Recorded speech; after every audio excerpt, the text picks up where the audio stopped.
Welcome everyone to the next Turbine Labs edition of our webinar series. I'm extremely excited about our topic today, as well as our panelist participants, and hope you get as much value in the use of the information that you're going to be getting today as we got in the research and development of the program. Today's webinar falls into our thought leadership series. It's titled Quantifying the Value Risk of Bad Information. Since we've been in the emergence of the pandemic, both monitoring the health implications of the pandemic, as well as the economic implications of the pandemic, and then certainly the events over the last month. I'm going to pause. I think we have a dog issue, but as Lee was saying, as we've been analyzing, I'm back. How's it back to you, Lee? Thank you so much, Stephen. The reality of doing one of these in a non-office environment, right? So we have two separate categories of webinars that we are focused on: sales enablement, which we conducted last week, and then this in our thought leadership series. So without further ado, I can't wait to introduce our presenters. First of all, my name is Lee Fatzinger, founder and CEO of Turbine Labs. We're pleased to have joining us Michael Ginn, founder and CEO of Ginn Management. And Michael's had an extraordinarily interesting career: Turner Broadcasting, NBA, Reatrix. I'm gonna get the pronunciation. Was it Hispanicized Media, Michael? Yes, it was. I got that right. Okay, great. And just an extraordinarily broad media and advertising career. Very much looking forward to your perspective today, Michael. And then certainly Stephen Moore, JD, Government Affairs Director with Turbine Labs, who has also had a really interesting career working for the Governor of Colorado, working for the Colorado Front Range Economic Strategy Center, and you even spent a little bit of time at the SEC. Am I correct, Stephen? Yeah, very, very, very, very interesting, and looking forward to your perspective on this critical topic. I want to spend a little bit of time, not very much because we've got so much content to go over in just 45 minutes to cover it. So we're not going to spend too much time on sort of the inner workings of Turbine Labs, but I want to sort of tee up for everyone the prominence of this topic right now, and the timeliness of this topic. The world has really changed dramatically over the last 3 months, 3 separate times, and as I mentioned earlier, we all went into 2020 with relatively strong economic numbers, nearly full unemployment, and COVID, as we all know, hit us in a couple of different ways. First, from the health pandemic aspect of it, as well as the economic impact of it. And those two events in a single year or even a single decade would have been a real pivot point to think about how information is distributed and how we use it. But then on Memorial Day, and even prior to that, with the George Floyd murder and the real unrest and societal questions around policing and equality and race relations in this country and around the world, added an entirely new dynamic, purely to not just based on each one of these extraordinary events merits by themselves, but also on the sheer volume of content. Turbine Labs, since the beginning of the pandemic, has tracked something like 15 billion words of news text and social media text just on the COVID-19 topic in English in the United States. And then in May, just as the country was beginning to reopen, additional a new topic of extraordinarily importance and volume came into the conversation, and that makes ripe the environment not only for information that we need to see to keep abreast of these topics, but as well as false information, late information, and misinformation. And that's what we're going to focus on here.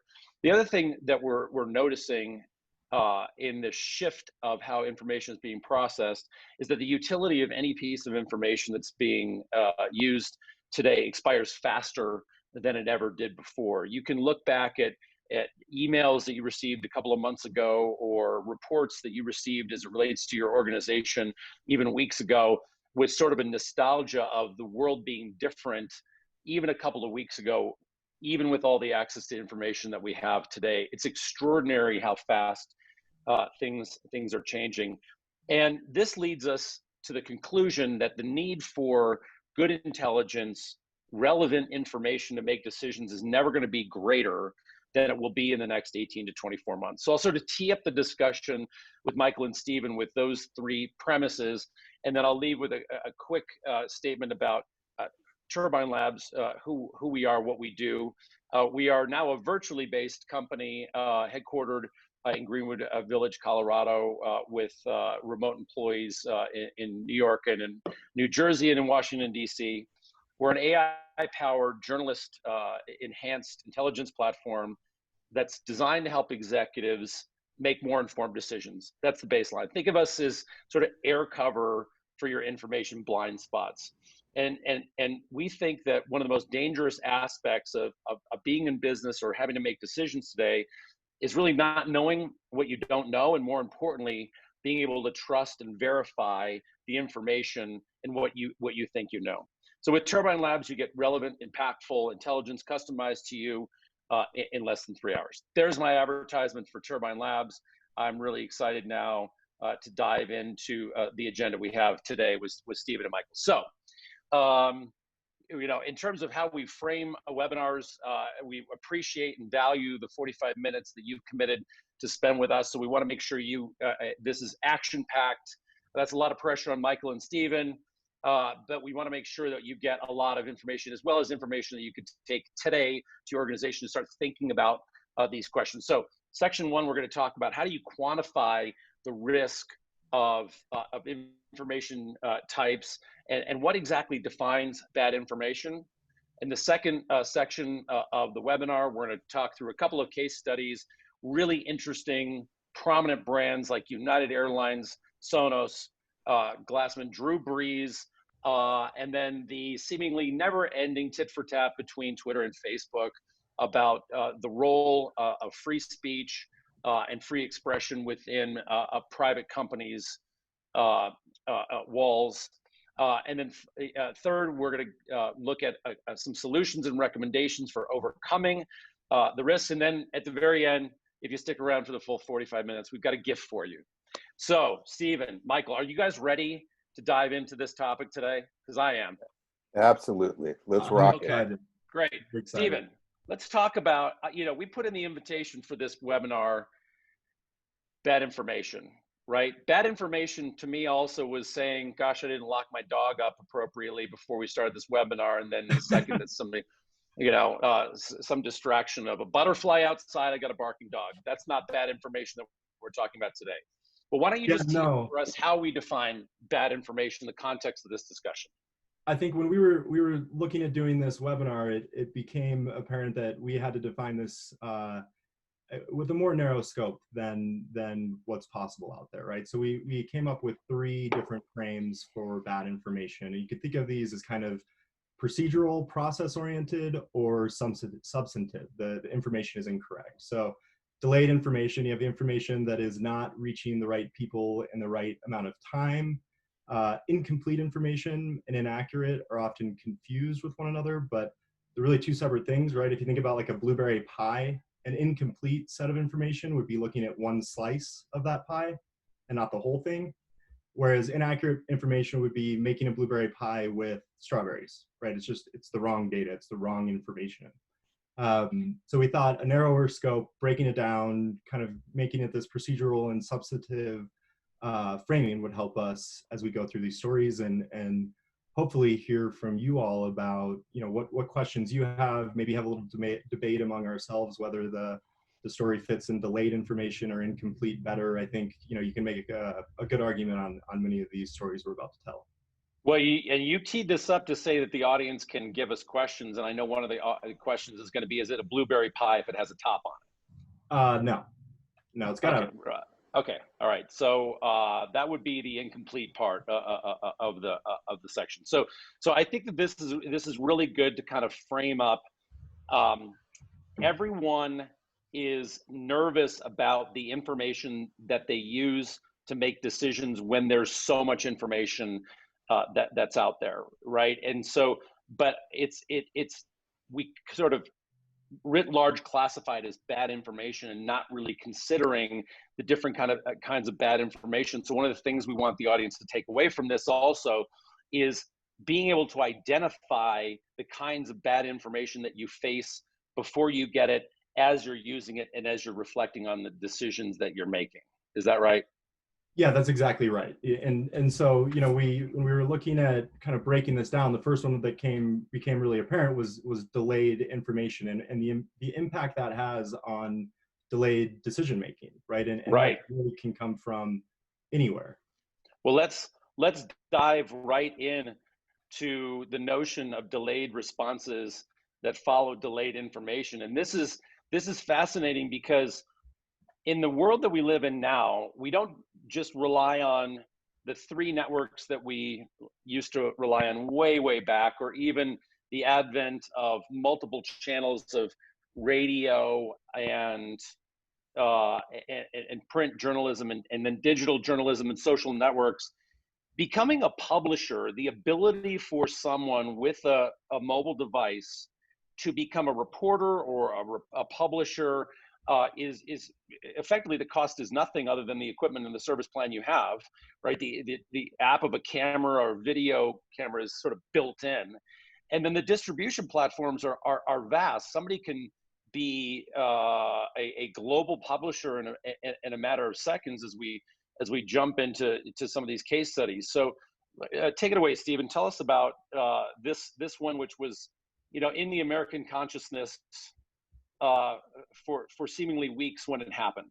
Yeah, so it's an oldie but a goodie, but and I think it speaks to what you're talking about around the democratization of publishing news, right? But Dr. Dow was dragged off a plane famously in 2017 for refusing to give up his seat on an overbooked flight, and so this pretty much immediately exploded on social media.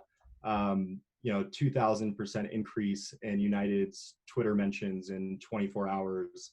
And it had huge consequences for the brand, right? And as you can see, Dr. Dow was dragged off and off the plane. And when we thought about how are we going to quantify the impact to United as a brand, what we realized was you could look at the share price for sure, but there are ancillary and these secondary impacts to the brand as well. So when we look at the kind of impact, what we did is create a timeline.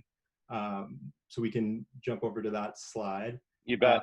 Create a timeline that looks at the share price relative to the events that occurred. And really what we wanted to focus on was the 24 hours, right? What was the delay of information in that 24 hours? Because as you can see from the stock price, in 24 hours, United lost $250 million in share value. And that became almost $1 billion in lost market cap at that time.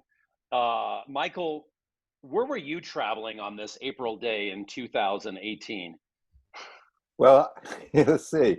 I was probably, since my birthday is April 21st, I was probably traveling someplace that would get me to a nice place to celebrate my birthday. But all right, yeah. The first thing that I think this chart is striking in that it shows the significance of the delay in decision making over a relatively short period of time, and the impact that it's had on the stock price and the value of the company.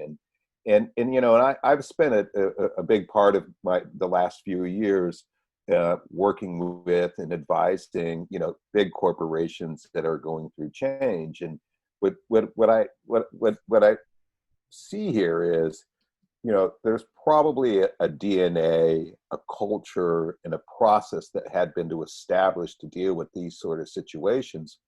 Unfortunately, the speed of how information is disseminated through different sources, and each individual is potentially a publisher, they could not react fast enough. And I think to where we're at today, with the airlines just beginning to enforce mask wearing. I saw there was an announcement on leaving middle seats open. I think there's probably right circumstances for a similar story developing over the next couple of weeks, and I would hope that there has been a expedited process that's been put in place to be able to deal with it. But this is where the delayed information has to match up with the accurate information to be able to nip things in the bud. Yeah, that's exactly right. And keep in mind that if memory serves, April 9th was a Sunday, and this flight, which occurred on a Sunday evening, I think it was from Chicago to Louisville. The original video posting of the doctor being dragged off of the plane happened obviously the night before the stock market opened, and there were a number of hours between the time that this occurred and it started to fester a little bit on social channels, and then it was picked up by a beat reporter in the Louisville Journal Current newspaper who was just listening to a police scanner as the plane was approaching, or it landed in Louisville, and there had been this altercation. And if you're a CEO of a company like United, and as an airline, which is rife for people having the public ability to say something is wrong with your airline, I tend to put something on Twitter when an airline loses my bag, even if I'm loyal to that airline or not. It's too easy. The question is, and so if you're a CEO, you cannot possibly monitor all this, and every airline has got well built out customer service and response teams and corporate communications teams that are designed to sort of manage some of this. But the unique part about this was that it happened over a Sunday night into a Monday, and by the time that a journalist from CNBC got wind of it, then it had already sort of met a critical mass and started getting picked up by syndications.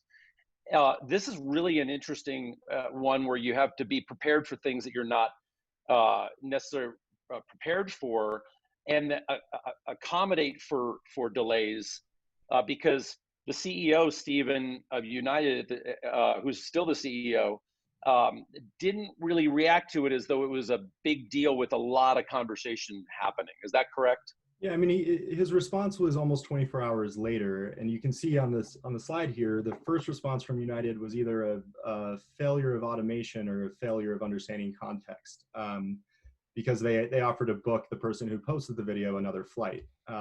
But within a short period after that, their competitors on April 9th had already responded with a quippy joke at United's expense, right? And so you can see, in my mind, I'm thinking, what are these 100+ person communications teams doing when their social mentions go, see a 2,000% increase, and their competitors are taking advantage of them in these social spheres?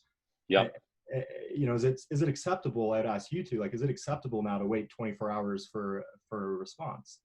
Well, I think that the answer to that question is extremely clear, that no one would think, especially in the post-COVID era, that there is time. If you think about how quickly the world has changed regarding unemployment, response to COVID, response to George Floyd murder, things like that, that's an unacceptable amount of time. The key is, how do you build the plans and processes internally to be able to respond to these things that you don't know are going to happen? But that brings us also to sort of the delay from the Sonos case. I have to tell you, Stephen and Michael, this one was a tough one for me, because I love the Sonos speakers that I have in my house and also in our office at the point in time we can return back there. And when this announcement came out uh, that you're about to describe, I was really disheartened. I thought I'd found a company that I loved, a brand that I loved, a premium product that sounded great. And I still think about it, and it was in my mind as we were preparing this part of the case study. So be gentle on me because I love the Sonos brand, but this is a great one on in terms of direct senior level executive decision making, Michael. So, Lee, you and I talked about this, when we were trying to put this together, I'm going to say that I found this one to be almost mind-boggling from the outset. We're unlike a United, which is a traditional company. We are talking about a digital-first, very savvy company that had strong brand loyalty with its consumer base, almost rabidly strong, brand loyalty, a premium price product, market leadership, and potentially a roadmap of how to handle software updates from what Apple had done in the past and other smartphone manufacturers. So when I first saw the news that the software update in effect would kill off generations of Sonos speakers, just making them bricks, I was astounded because the information had to be there for them to make decisions off of, and how they came to this decision. I to this day I don't fully understand. Fortunately, they reversed course very quickly. But going back to the premise of this whole thought leadership is like how do you quantify utilizing bad information in decision making? I mean, what's the cost to them to rebuild that trust? I mean, Lee, can they rebuild your trust again? And then the other thing I think about is we have these enabled device world. Is at one point does Tesla say, we're not going to send out an update for this model of car this year, and you've got a brick in the garage. Right. Well, so one of the things that you just stated that I think is interesting is about the notion of they had to have had the information, and I think that we make the assumption that big companies, whether they're digital first or not, have the information. One of the things that we believe is that perfect information or truth exists out there in the world, that it is available. You just have to want to go and get it. But you also have to take a look at companies, especially with public companies, that have a lot of different elements pulling them in one direction or another. Stakeholder, shareholder, employees, product development, competitors are all pulling them in. So Stephen, can we really make the assumption, and maybe just throw this back to Michael as well, that they had to have had that information? That will go into the incomplete, and it's kind of a segue into the next section, which is incomplete information. But it's kind of the worst of both worlds when you have incomplete information, you make the assumption that you do, and then it's delayed. It's kind of the double whammy, isn't it? Yeah, I think so. I mean, there's quite a delay. I think it was like 4 or 5 days before they reversed their decision, and they had announced their decision on a blog post to kind of brick all of the first generation devices, or many of them. And so part of it is what was the incomplete or inaccurate information that led to the decision that was inevitably reversed, and then what accounts for this delay, because their kind of backlash in media and Wired and their tech community was substantial and immediate, and so each day they were losing, it's 107 million in market cap. It's not insubstantial. Yeah. Well, and the other thing is, you see companies like this, and this, Michael, to your point about a digital first world, that companies seem to have their pain points and then they learn, but do they learn from each other? So we talked in the preparation for this about, Apple and AntennaGate with the iPhone 5 and the public controversy that called, that brought, boy, at that time, that really seemed like something substantial happening in the world, Intendagate from Apple. I'm thinking about that right now. It's, I believe 2010, Steve Jobs was still relatively healthy and CEO of Apple. And did Apple learn their lesson soon enough where they've changed their perspective on how they get information?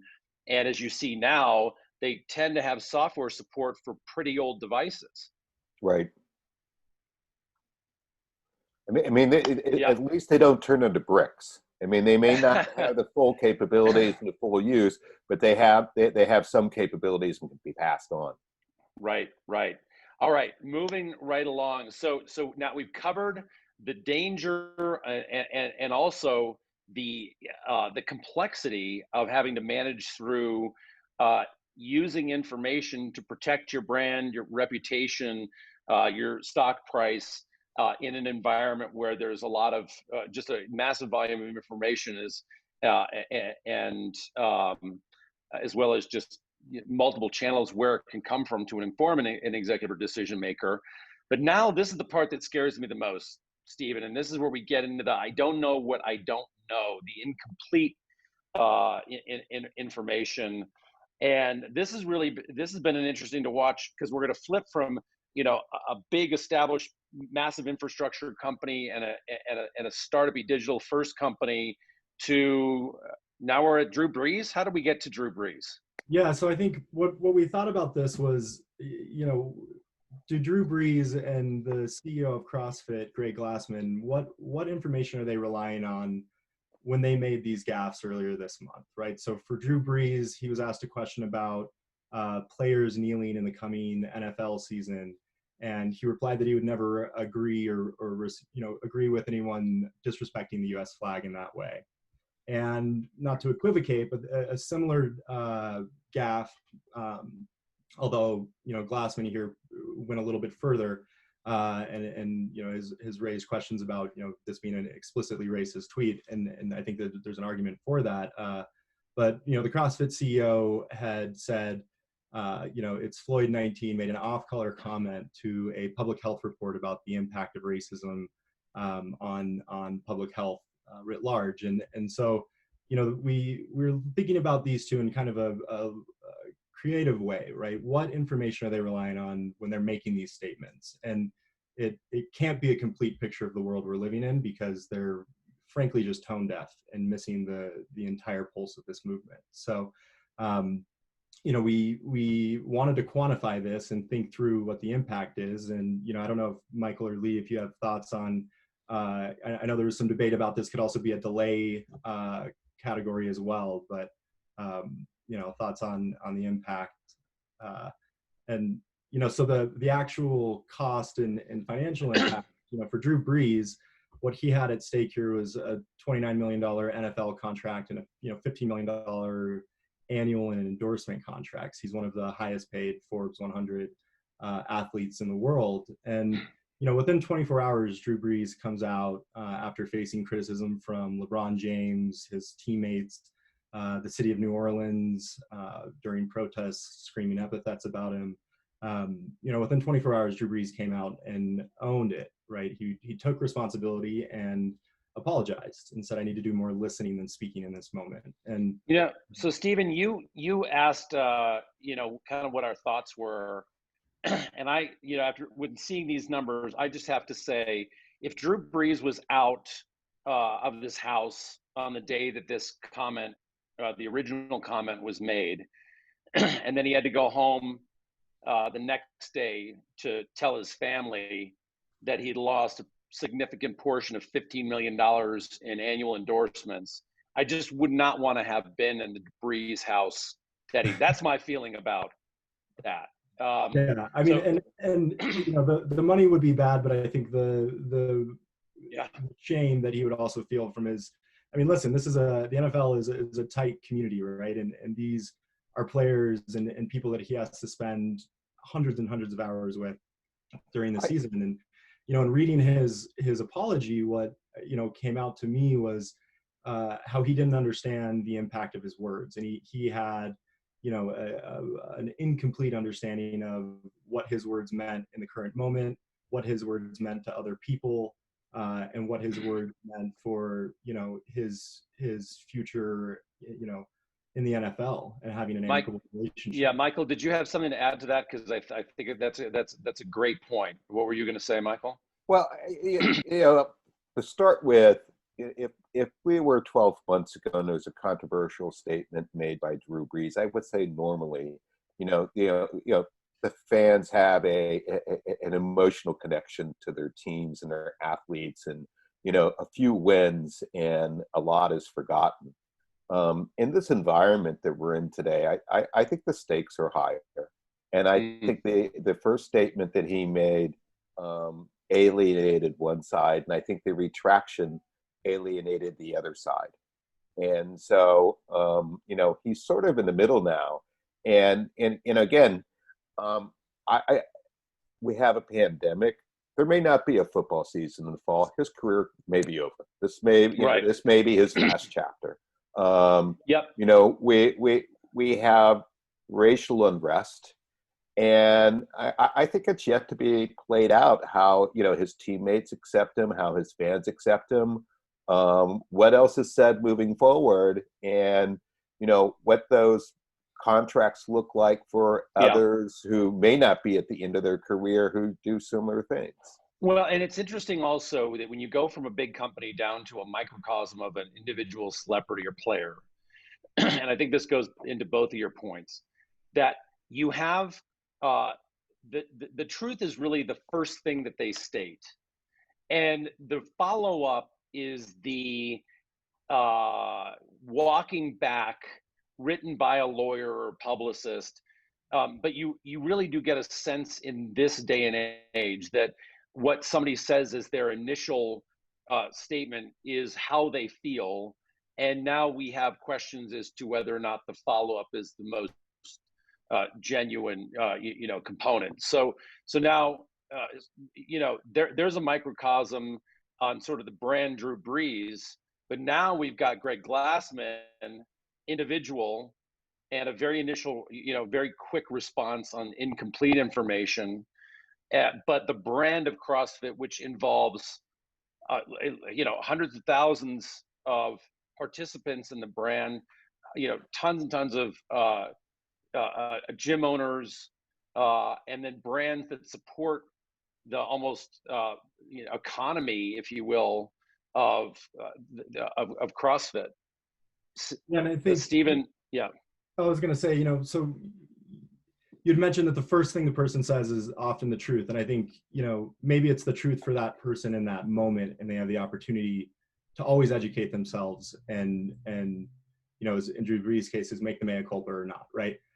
Greg Glassman, he didn't do that. He doubled down on the first statement, right? He dug his hole deeper and, made some more comments about a failed quarantine and the impact of racism there. And the result over the intervening 4 or 5 days before he would resign and apologize is, 500 of his gyms have disaffiliated. And I'm sure that number is higher today. That's what it was yesterday. His primary CrossFit athletes are disaffiliating. 10-year contract with Reebok was let go.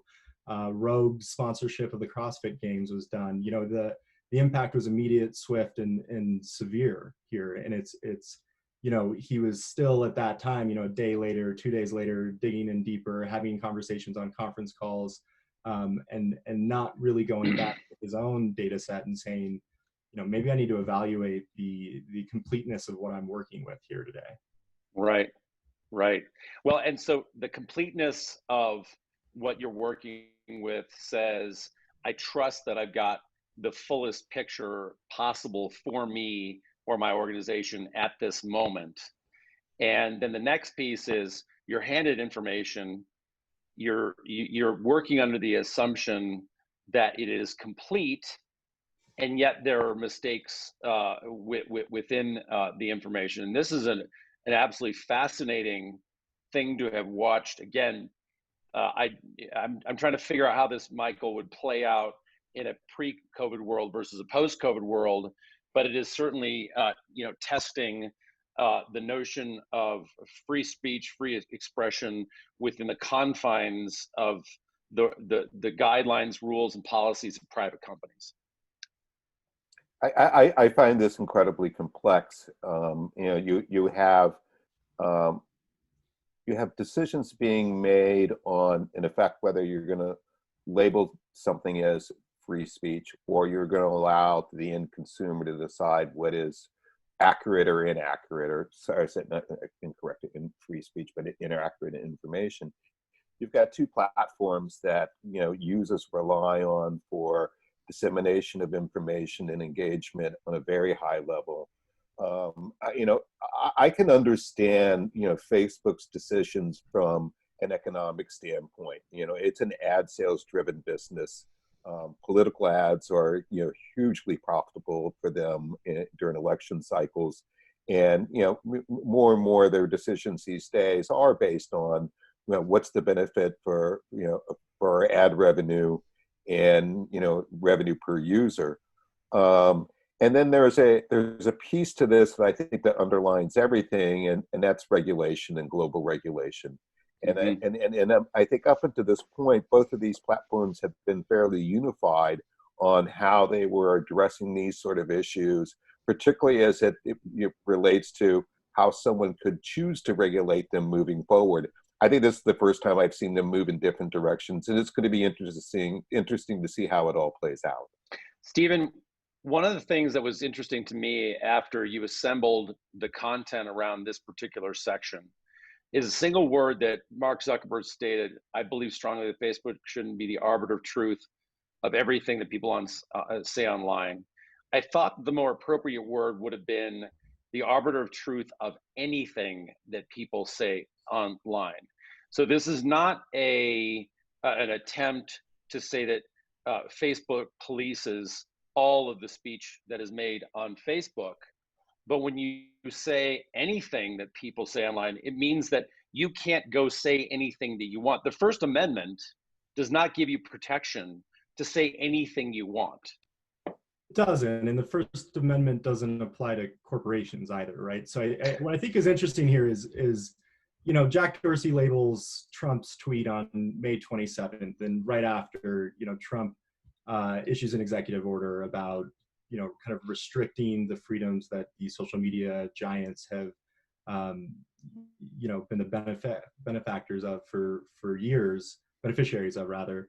And Zuckerberg with Facebook came out the same day as that tweet was labeled and said, we're not the arbiters of truth, and they're not. And what's interesting about how Facebook is approaching this is they are to some extent looking at the First Amendment and almost trying to apply it and saying, when it comes to political speech, we are going to step back even further. We are going to be very conservative in policing political speech. And so they're actually making a tailored decision about the type of speech they're going to fact check or remove. And what Jack Dorsey and Twitter are doing is saying, no, we're going to label things, with some qualifiers and say, this is likely to be inaccurate, right? They're not going to come and completely say it's false. And what you have in a really interesting kind of embodied in these two companies is, it's almost a freedom of speech versus accuracy argument, right? And what are we going to do with that? And, right. How do we quantify that, right? I mean, when you quantify that, also you're asking yourself, because these are, as you stated earlier on, these are business decisions made by private companies that come at a cost to them. So let's look at how this is panned out both for Twitter and Facebook in the next couple of minutes. Yeah. So quickly, Twitter took a little bit of a dive in the value of its shares the day or two after, right? But pretty quickly regained it, and it was up 14% to date. And I would never say there's definite causation between Dorsey's decision in early May to label and an increase in share price. I think it's interesting that will we ever see the market place a value on the accuracy Twitter is trying to drive versus the complete or the laissez-faire approach of Facebook? I don't know that the market cares that much. I think they want to make their money back, and whatever does that is great. But it's the fallout from Dorsey's decision has kind of impacted the entire tech community with regulation. And know, And Facebook's just, Facebook's right. They've been right there with them for right. different reasons, but also some of the same reasons. Yeah, and Facebook, you know, has had its own kind of brand implosion, which is, you know, I think it, in many extents, been a downward spiral since 2016. But you know, they had walkouts over the last few weeks, and you know, Zuckerberg ended up having to do, I think, an 85-minute conversation with his, you know, his entire company to explain why they weren't going to be doing the same type of fact checking that Twitter and Snapchat are doing. And you know, what's interesting too is I saw yesterday that President Trump had purchased ad time on Facebook to criticize Twitter and Snapchat. You know, and so there's a monetary benefit potentially that Facebook is. So Stephen, let me just make sure I understand this correctly, because this is a very important thing. Facebook's an ad-driven business. You know, Facebook does things, people quit Facebook, and somehow Facebook continues to make money. Their value is worth well north of $500 billion.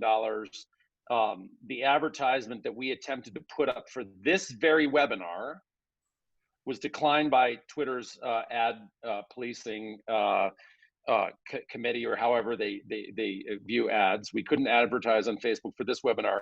But what you're saying is that a political candidate was able to advertise against Twitter on Facebook?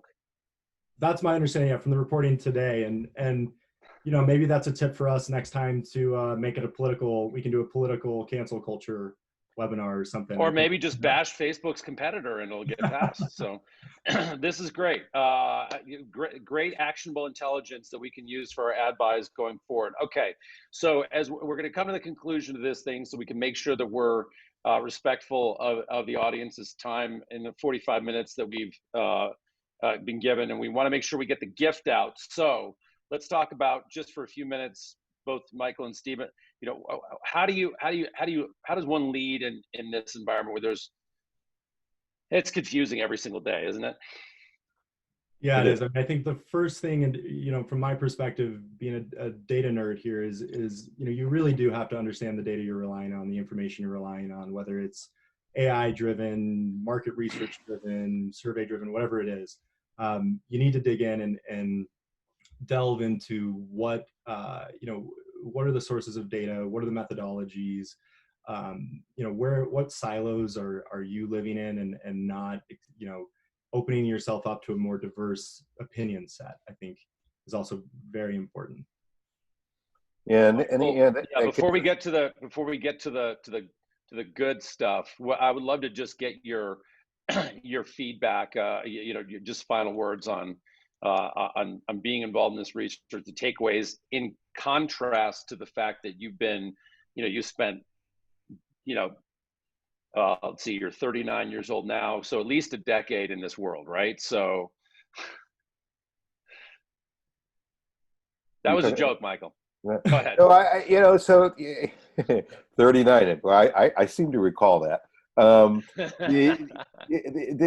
The DNA of organizations is critical, and you know, we're in a period now that, as someone very wise said, if your customer's behavior has changed in the last for 60 days, chances are it's changed completely. I think that everyone needs to look at, you know, all of their you know, whether it's customers, partners, all their stakeholders, and look at how their situation has changed. And, you know, whether it's their corporate algorithms or any aspect of how they're doing business, you know, are they able to make the changes necessary to move forward in a positive way? Right. All right, that's great. So Stephen, you know, the research that we've done in this and leveraging components of the Turbine Labs platform, this is going to become an article or blog post, and then what are we going to be sending to the participants on the webinar? Yeah, so your gift here is going to be a matrix that's going to help you evaluate the information, right? So we're going to build out and have built out a decision tree that will help you evaluate, you know, where you may be at risk most when it comes to the information you rely on. You know, it's not going to be terribly in depth, but it'll give you a high level idea of, like, maybe I need to focus in over here with the team where I constantly am seeing information get delayed, or Now, you is know. this something that I might be able to use also before I get into an argument with my wife? I think you could, but I think it's just going to be, a decision tree. It's just, are you in an argument with your wife? Yes, you've lost. It won't be a That's a terribly much long. easier decision tree. Okay, great. Yeah. But the framing of helping an enterprise decision maker classify where they're at risk, where their exposure is a tricky thing right now, and complex tools don't necessarily solve the problem. And from what I've seen, the development of this, I think it's going to be very, very useful.